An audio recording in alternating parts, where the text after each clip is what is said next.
Hi everyone, my name's Matt, and almost 2 years ago, I built this DIY storage server to house all my old YouTube video files from the channel, host a Jellyfin server for movies and shows, and give me a platform to play around with self-hosting.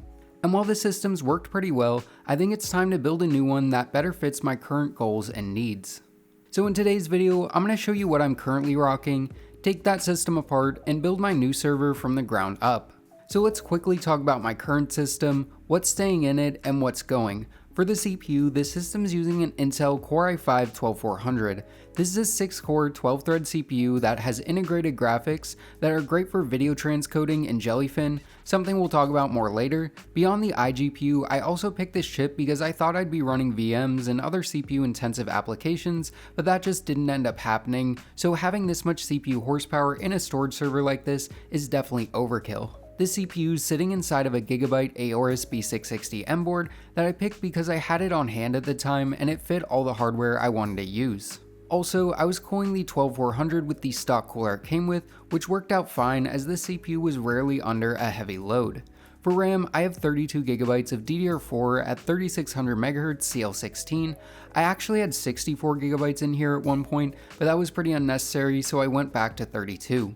32GB actually isn't that overkill, as ZFS, which is the file system I'm using, generally performs better the more RAM you have. This is non-ECC memory, which isn't ideal, but the general consensus is that it's fine to use in a home lab setting like this.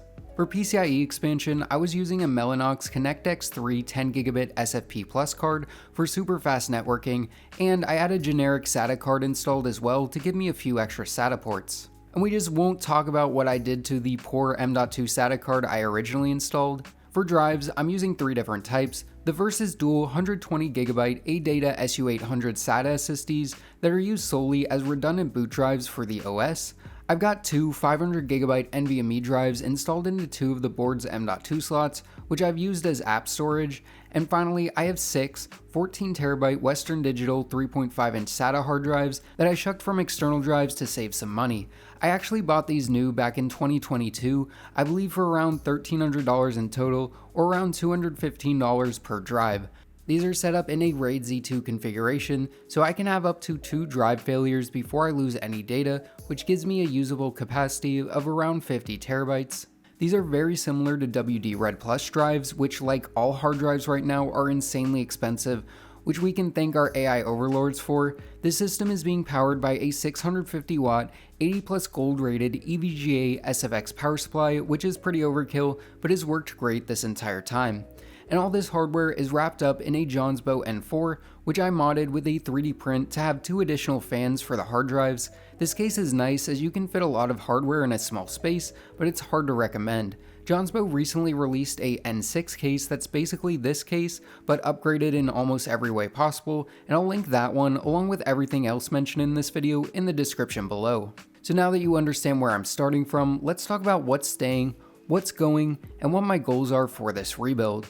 I'll be reusing all the drives from the system along with the power supply, but everything else will be changed. With my new system, I want a better case, more room for upgrades, ECC memory, and just a system that's overall more fit for what I'm trying to do. So let's tear down the old system and build the new one. Now most of the footage you've been seeing up to this point is from when I originally built it, and that's because I haven't necessarily kept the server as clean as I should have. And taking off the top, you can see it's pretty darn dusty, so I'll need to deal with all this dust before I move any further. But that should be no problem thanks to this crazy powerful air duster I have from the sponsor of today's video, Fanttik. This is the Fanttik B11 Pro Max, and unlike canned air that seems to run out whenever you need it most, this thing is completely rechargeable and ready to go whenever you need it. It features fine-tuned adjustable airflow control, one-tap boost mode, and even has a built-in flashlight which can come in very handy. For PC builds like this, it's perfect for cleaning out fans, heat sinks, radiators, filters, and all those little corners that collect dust over time. It also comes with several different attachments. My favorite's this one that has a brush on the end for breaking up stubborn dust spots. The B11 Pro Max moves an insane amount of air, even being able to quickly inflate an air mattress, which is kinda crazy, and even can be used as a portable charger in a pinch. Also, Fanttik has a bunch of models of air dusters for basically any budget, so if you'd like to check out the Fanttik B11 Pro Max for yourself, I'll have a link down in the description. Huge thanks to Fanttik for sponsoring this video, and now let's get back to the build. So once the server was sufficiently dusted, I could tear it down, which was a pretty quick process, taking only about 15 minutes, and once I had all the hardware separated that I was going to reuse, it meant it was time to start building my new storage server. So let's talk about all the parts I went with and how I put them all together. The first thing I actually ended up picking was the motherboard, as while this choice didn't matter a ton with most PC builds, for a server build like this one, it actually matters a lot. I decided I wanted to go AMD for this build, as pretty much any Ryzen CPU supports ECC memory. Now, because AM5 uses DDR5 memory, it means that compatible ECC modules are prohibitively expensive, which in turn means I decided to go with good old AM4. I looked at a bunch of consumer grade boards, but none really had all the features I wanted. That is, until I found this guy. This is the ASRock Rack X470 D4U. I picked this board up for a little over $170, including shipping, which sounds like a lot for an AM4 board, but hear me out. This board has basically every feature I could want. It's got 4 DIMM slots, dual NVMe M.2 slots, 8 built-in SATA ports, really good PCI expansion with 2 16X slots that run in X8 when both are in use, and an X4 slot between them. The back I/O is bare bones, which you'd expect on a server board, but also holds one of the best features. See, while these 3 network ports are only gigabit, one of them is actually a dedicated IPMI LAN port. This, in combination with this A-Speed chip, allows the server to be controlled remotely. This is a feature you can kind of add after the fact with an IP KVM, but that adds more wiring, more complexity, and those usually cost around $60 to $100 for entry-level ones. So all in, for around $170, I think this board was a decent value, and it supports all the hardware I'm using today, along with giving me room for future upgrades. For the CPU, I decided to just use something basic I had on hand, which is this Ryzen 3 3300X. This is a 4-core, 8-thread CPU that'll give me more than enough power for the things I want to do initially, and obviously I have the option to upgrade in the future to something like a 16-core, 32-thread 5950X. And this installs into the board the same way any other AM4 CPU does. Now, one big downside of going with this chip is that no iGPU means no video transcoding, but I have a plan for this, which I'll talk about in a bit. To cool the 3300X, I'm using this really old Wraith cooler that I think may have actually come with an FX CPU that I got literally a decade ago. This is a very solid cooler with way more than enough cooling capacity for a lowly Ryzen 3. Once that was in, I went and got my RAM out. Now, it would have been smart to just reuse my old 32GB kit, but like I said before, I really wanted to go with ECC memory, and because this uses DDR4, it means it'll be expensive, but not horribly so. After looking at my options, I ended up getting a 2x16GB kit of DDR4 ECC UDIMM memory off of eBay for $150 with free shipping, which isn't too expensive for the current market. But this kit does have one big downside, and that is it's only running at 2400 MHz. With that being said, in this build, I'm valuing reliability and data protection over raw performance. Also, these only take up 2 of the 4 slots, so I can always upgrade to 64GB in the future if prices ever settle back down. Also, something to note is the AM4 socket on this motherboard I'm using is super close to the DIMM slots, and if I ever wanted to throw in 2 more sticks, I'd probably need to switch coolers, but that's for future me to worry about. With the RAM in, I could go ahead and install the 2 NVMe SSDs into the 2 slots on the board. These are both 500GB drives. I may in the future upgrade these to higher capacity ones, but with current pricing, these will have to do. And with those in, the board could be set aside and I could get out my case. I actually did a video on 3 Chinese home server cases recently and decided to pick one of those for my new build. I went with this B10 case, which is pretty compact, not being much bigger than my old Johnspo N4, but it fits a lot more hardware. Popping off the magnetic drive bay cover and removing 6 screws gives us access to the internals, which are pretty compact for how much hardware this can hold. This case supports ATX motherboards, ATX power supplies, and 10 3.5-inch hard drives. I picked this up for around $100 after discount from Temu, but it's actually sold out everywhere I looked except for AliExpress, where it's $200 with shipping, and at that price, I don't think I can recommend it. Removing 4 more screws allowed me to pull out the drive cage completely, giving me more room to operate. The first thing I installed was 2 140mm Thermalright fans with some mesh filters as intake at the front of the case. With those in, I went ahead and installed the I/O shield, lowered the board in, and secured it with a bunch of screws. I also checked to make sure the board wasn't coming into contact with the extra standoffs that didn't line up with any holes under the board. Next, I routed and installed the front I/O and fan cables, then I installed the SATA and Molex power cables into the backplane. I only hooked up the exact number I needed, which might be a pain in the future if I want to add more drives, but again, that's for future me to worry about. Then I plugged the other ends of the SATA cables into the motherboard and lowered the cage into place.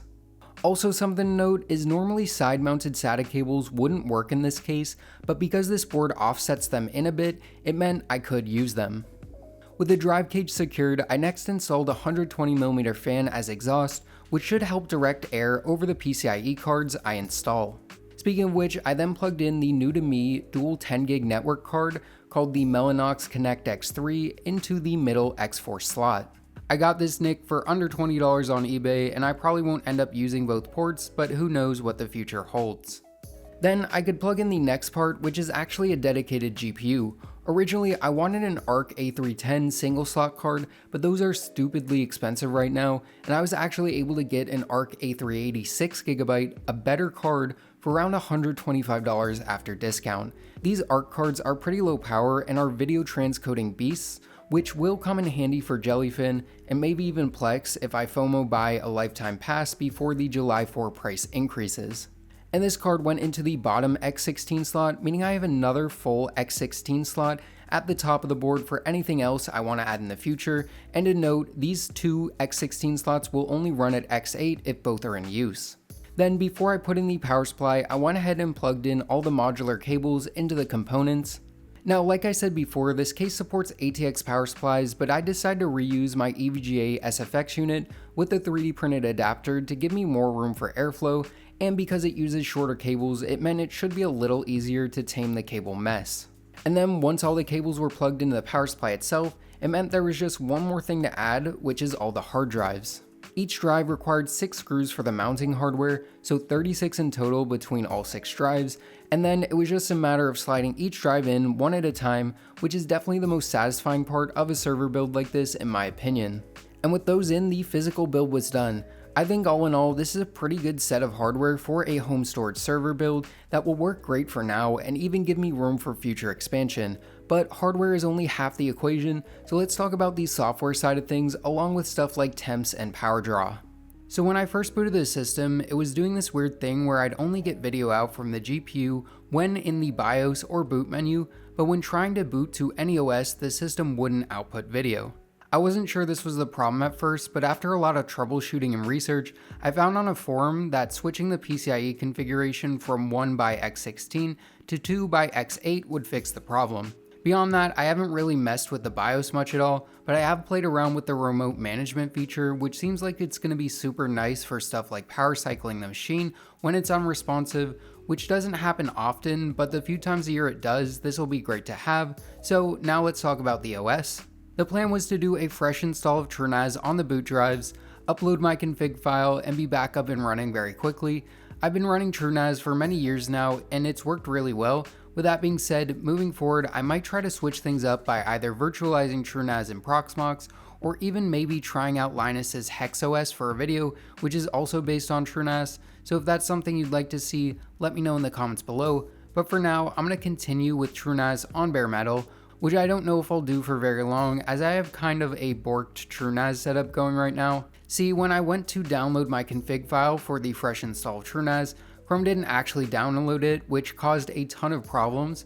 I should have been backing up my config file on a regular basis, which I'll do moving forward. Add on to that the fact that I somehow gave access and permissions to the main root dataset when I made the array like 4 years ago in an older version meant I spent way too long getting everything back up and running, and while everything is working, I definitely need to just start from scratch and get everything configured properly. Also, my main storage pool is reporting as not healthy, even though none of the drives are showing errors, which is also definitely something I need to figure out and get corrected, but again, everything is up and running, and anything truly important on this server is backed up off-site. Also, I still have around 30 TB of usable space on the array, which should last me at least another year or two at minimum. In terms of temps, the CPU's staying pretty cool, with TrueNAS reporting it to be maxing out in the upper 70s, which is pretty good. The hard drives are sitting anywhere from around 36 to 49 degrees, which is a little warm, but fine. I may end up spacing the drives out in the cage, as right now they're all sitting right next to each other, but I'll actually probably try and tweak the fan curve first a bit to see if that helps. For power draw at idle, the system draws around 85 watts, which isn't amazing, but also not the worst. To put this into perspective, to run this server 24/7, it'll cost me around $9 or $10 a month, or around $112 per year where I live. Now that's assuming it's idling 24/7, which it's not, so I'm likely paying a little bit more in actuality, and the only way to know for sure is for me to keep it hooked up to my watt meter and track its usage over a long period of time, which if that's something you guys would be interested in, let me know. So yeah guys, my storage server rebuild for 2026 is complete. I think the build turned out very nice. I like how compact it is for how much hardware's in it, but I'm interested to hear what you guys think of it, so let me know in the comments below. I think it's time to wrap this video up. I hope you guys enjoyed it. If you did, consider giving it a thumbs up and subscribing. And as always, this is Matt from Tech by Matt, signing out.